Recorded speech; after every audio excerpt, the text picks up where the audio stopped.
જય શ્રી કૃષ્ણ મિત્રો, કાનાજીના દર્શન કરી અને આપણે હવે ચા પાણી બનાવી અને જમીને પછી ઓફિસ તરફ જવા માટે નીકળીએ. ચાલો.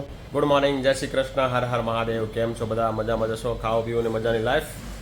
તમને અમારા પહેલાં છૂટી ગામના જે વિલેજ હતો એ બ્લોગ અને સોનગઢ ફોર્ટવાળો બ્લોગ કેવો લાગ્યો કમેન્ટ જરૂરથી કરજો મિત્રો. અને એકવાર જઈ આવજો, ચોમાસામાં મજા આવશે તમને, જોરદાર જગ્યા છે. બાકી તમને અમારા બ્લોગ કેવા લાગે તમારા મિત્ર મંડળ સાથે શેર કરજો અને કમેન્ટ જરૂર કરો અને લાઇક કરો મિત્રો.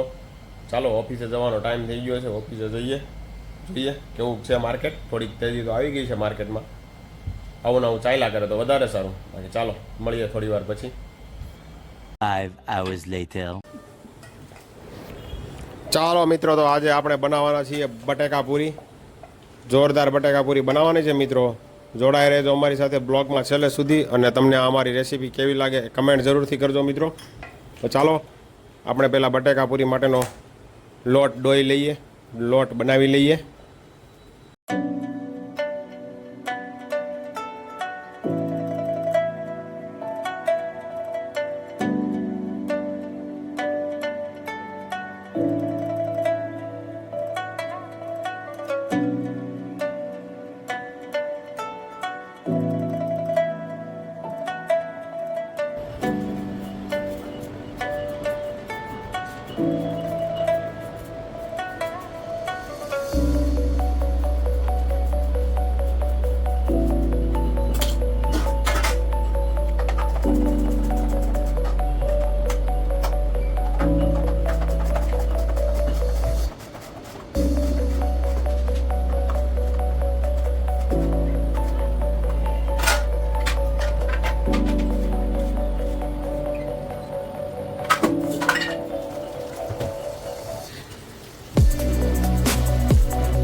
ચાલો તો મિત્રો, આપણી બટેકા પૂરી તૈયાર છે. જોવો મિત્રો, એકદમ કડકડી બની. જો કરકરી અવાજ આવે ને એવી બનાવી છે ભાઈ. અને ચાખી લઈએ. હવે આપણે બટેકા પૂરી બનાવતા તો આવડી ગઈ, વાંધો નથી. પહેલો ગાણો હતો એ થોડોક સરખો નહોતો બન્યો, બાકી બધા ગાણવા પછી તો કમ્પ્લેટ બન્યા. એકદમ કડકડીને જોરદાર પૂરી છે મિત્રો. તમારે એક દી પ્રોગ્રામ કરવો હોય તો કહેજો, હું બનાવી દઈશ. તારે મૂંઝાતા નહીં. બાકી તમને અમારો આજનો વિડીયો કેવો લાગ્યો કમેન્ટ કરજો. લાઇક શેર અને સબસ્ક્રાઈબ કરવાનું ભૂલતા નહીં મિત્રો. અને તમારા મિત્ર મંડળ સાથે શેર કરો. ચાલો મિત્રો, તો પૂરીની મોજ લઈએ. ખરેખર એક નંબર બની છે. ચાલો મળીએ ફરી આવતીકાલે નવા બ્લોગ સાથે.